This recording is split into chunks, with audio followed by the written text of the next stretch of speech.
కొంచెమైనా టిఫిన్ చేసి వెళ్ళరా? టైం లేదమ్మా, నేను వెళ్ళాలి. అంత తొందరుంటే కొంచెం ముందు లేవచ్చు కదరా. నన్ను గుడికి తీసుకెళ్ళరా. నేను బైక్ మీద వెళ్ళట్లేదు, నువ్వు వెళ్ళు. ఏంటే పొద్దున్నే వాడితో గొడవ పెట్టుకుంటున్నా? వాడిని గుడికి తీసుకెళ్ళమంటే టైం లేదని గొడవ పడుతున్నాడు. నిజంగా టైం లేదేమో, నేను డ్రాప్ చేస్తాగా.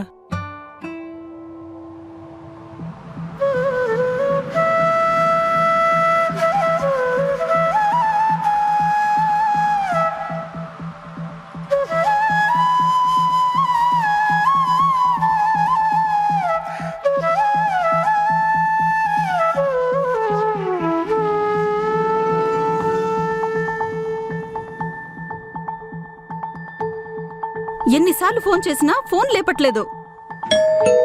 అమ్మా,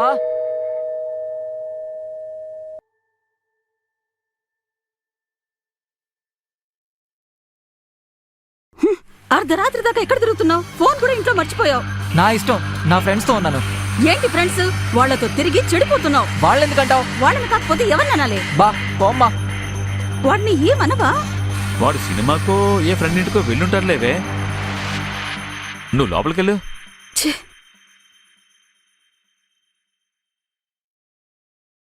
వాడు 3 రోజుల నుంచి అన్నం తినట్లేదు, బండి కూడా తీసుకెళ్లట్లేదు. ఒకసారి అడుగు. ఏ ఫ్రెండ్స్ తోనో వెళ్ళుంటారులే. సరే.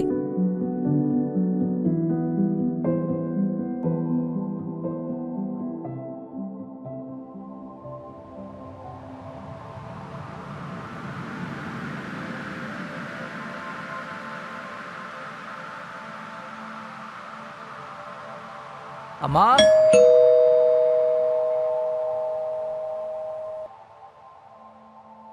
టైం ఎంతైందో తెలుసా? నిన్నటికంటే తొందరగానే వచ్చాను కదా. తాగొచ్చావా? బా, నిన్న లేట్గా వచ్చినని గొడవ, ఈరోజు తాగొచ్చానని గొడవ. ఏంటమ్మా నీ ప్రాబ్లం? ఇలా విసిగిస్తే ఇంటికి కూడా రాను.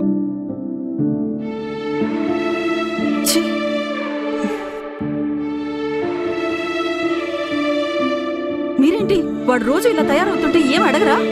ఈరోజు తాగొచ్చాడు, అయినా మీరేమీ అడగట్లేదేంటి? ఏమడగమంటా? నేను అడిగాననుకో, ఇంట్లో తెలిసిపోయిందని చెప్పి రోజు ఇంటికి తాగే వస్తాడు. అడక్కపోతే కనీసం అమ్మా నాన్నల్ని మోసం చేస్తున్నానని ఆలోచిస్తాడు. అందుకే కొడుకులు తాగుతూ ఉన్నా ఎంతో మంది తండ్రులు అడగరు. అడక్కపోతే ఇంకా చెడిపోతాడని భయంగా ఉందండి. రేపు ఆదివారమే కదా, నేను వాడితో మాట్లాడతా. ఏం మాట్లాడతారు?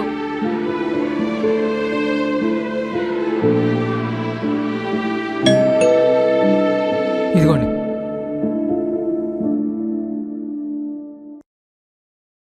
Hi. Hi,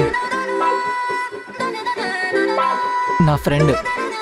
hi uncle. Hi. Hi aunty. Hi అమ్మా. మన ఇద్దరం లోపలికి వెళ్ళి మాట్లాడుకుందాం. యా.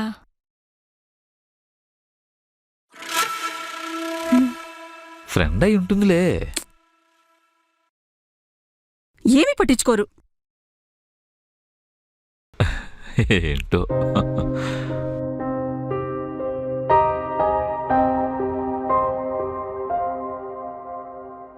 హలో. ఉన్నాడు, ఎవరు ఫ్రెండ్ వస్తే మాట్లాడుతున్నాడు. ఇవ్వాలా? ఇస్తా. రేయ్,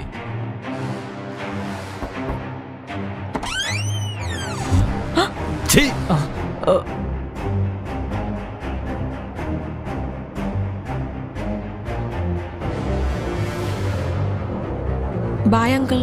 బాయ్ ఆంటీ.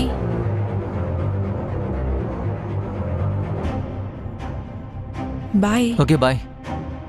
రే, ఏం చేస్తున్నావో తెలుస్తోందా? ఇంట్లో ఏంటి అమ్మాయితో? చిచ్చి. ఇప్పుడు తిడతావేంటి? వాడు కాలేజీకి వెళ్తున్నాడా లేదా, ఎవరితో తిరుగుతున్నాడో ఆ మాత్రం గమనించలేవా?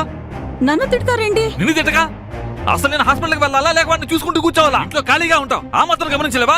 తిట్టాలంటే నన్ను తిట్టండి, అమ్మని ఎందుకు తిడతారు? నేను నీతో మాట్లాడట్లేదు. నేను మాత్రం మీతోనే మాట్లాడాలి. అయినా హాస్పిటల్లో నీ పని నువ్వు నిజంగా చేస్తుంటే ఈ రోజు నాకు ఈ పని చేయాల్సిన అవసరం వచ్చేది కాదు నాన్న. దేని గురించి మాట్లాడుతున్నావు? మీకు తెలిసినా మీరు పట్టించుకోండి, నాకు తెలిసాక నేను పట్టించుకోకుండా ఉండలేకపోయింది. నిర్లక్ష్యం, ఉదాసీనత. రేయ్, చెప్పరా. ఏం లేదు, నాన్నతో అలాగా బయటకు వచ్చానంతే. అది ఎలా చేయాలో నీకు తెలుసు కదరా, నేను చెప్పాలా? సరే నేను వచ్చాక చూస్తాను, దాన్ని అలా వదిలే. వదిలేమని చెప్తున్నాను కదరా, నువ్వు వేరే పని ఏదైనా ఉంటే చూసుకో, సరేనా? అలాగే. అది తెలుసు, అర్థమైందా? సరే, అలాగే.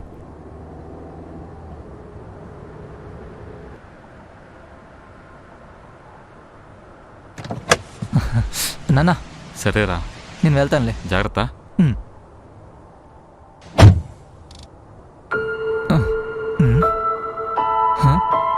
ఏడకు పోతాండావు? నా భార్యను చూడ్డానికి పోతున్నానయ్యా. 1000 రూపాయలు ఇచ్చేసి పో. అయ్యా 100 ఉన్నాయ్యా.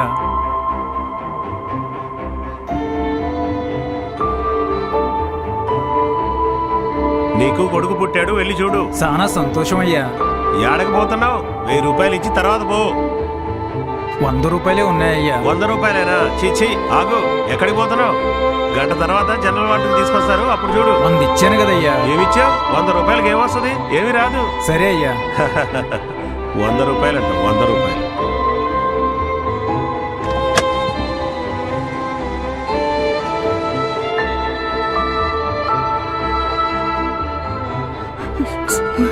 సార్, ఏంటమ్మా?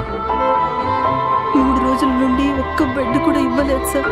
వాడు చలికి తట్టుకోలేకపోతున్నాడు సార్. కింద పడుకొని ఎలాగైనా మీరు సాయం చేయండి సార్. చలికి వణికిపోతున్నాడు సార్. కిందే పడుకుని ఉన్నాడు సార్. ఏ వాడమ్మా? మీరు నిన్న కూడా ఇలాగే అడిగారు, కానీ ఏమీ చేయలేదు. ఈ హాస్పిటల్కి పెద్ద డాక్టర్ మీరు. మీరే ఇలా అంటే ఎలా సార్? దయచేసి బెడ్ ఇప్పించండి ఆగమ్మా. సార్.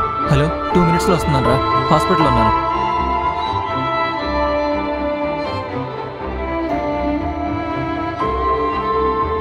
ఇప్పుడే కదా చెప్పావు, విచారించి నీకు బెడ్ ఏర్పాటు చేయిస్తా, సరేనా? ఏరా, ఎప్పుడొచ్చావు? డబ్బులు ఏమైనా కావాలా? ఏమవుతులే.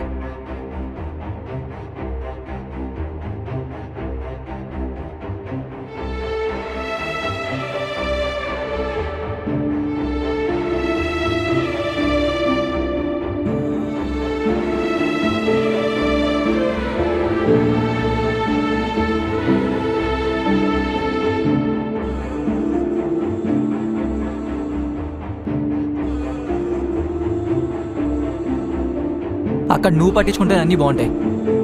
చదువు లేనోడు ప్రశ్నించడానికి భయపడతాడు. పేదవాడు డబ్బు లేనోడే. వాళ్ళు బలహీనలు కాదు నాన్న, మన బాధ్యతను మనకు గుర్తు చేసే వ్యక్తులు. అలాంటి వాళ్ళని గౌరవించి వాళ్ళకి పనిచేయాలి, అంతేగాని నిర్లక్ష్యంగా ఉండకూడదు. ఆ రోజు నేను హాస్పిటల్లో చూసిన అవినీతి గురించి నీకు చెప్పడానికి వస్తుంటే నువ్వు అసలు ఏం పట్టించుకోకపోవడం చూసి నాకు ఒక్కసారిగా ఏం అర్థం కాలేదు. అందుకనే ఆ రోజు నుంచి నేను ఇంట్లో తినలేదు. నువ్వు కొనిచ్చిన బైక్ కూడా వాడలేదు. నువ్వు నిర్లక్ష్యంగా సంపాదిస్తున్న డబ్బుతో నేను బ్రతకాలా? 2 రోజులు, జస్ట్ 2 డేస్ నీ కొడుకు ఇంటికి లేటుగా వస్తే వాడు చెడిపోతున్నాడని బాధపడుతున్నావే. కానీ నీలాంటి నిర్లక్ష్యం ఆఫీసర్స్ వల్ల వ్యవస్థ అంతా చెడిపోయిందన్నా. దాని గురించి ఎవరు బాధపడరే? వ్యక్తుల వల్ల వ్యవస్థ అని అంటున్నావు. ఇండివిజువల్ ఫెయిల్యూర్ని తీసుకెళ్ళి సిస్టమ్ ఫెయిల్యూర్ చేసేసావు నాన్న. నువ్వు అవినీతి పరుడు అని నేను అంటలేదు నాన్న. నా దృష్టిలో నువ్వు చేయాల్సిన పని చేయకుండా జీతం తీసుకోవడం కూడా అవినీతితో సమానమే. ఒరేయ్, ఏమండి?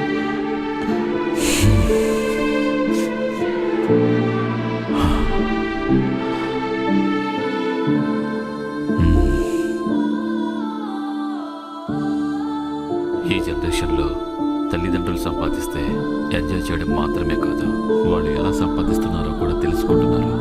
మనం వాళ్ళు బాగా చదువుకోవాలి, బాగుపడాలని కోరుకుంటాం. పిల్లలు కూడా మా తల్లిదండ్రులు నీతిగా నిజాయితీగా సంపాదించాలని కోరుకుంటున్నారు. ఒక తండ్రిగా కుటుంబాన్ని బాగా చూసుకోవాలి అనేది నా బాధ్యత అని నేను అనుకుంటాను. కానీ 20 ఏళ్ల కుర్రాడిగా సమాజానికి మంచి చేయడమే బాధ్యత అని వాళ్ళు అనుకుంటున్నారు. వాళ్లే కరెక్ట్. ఒకటి మాత్రం నిజం, మనం సక్రమంగా నిజాయితీగా సంపాదించకుండా ఉంటే ఎప్పటికైనా దొరికిపోతాం. అప్పుడు వాళ్ళకి సమాధానం చెప్పలేక బాధపడిపోతాం.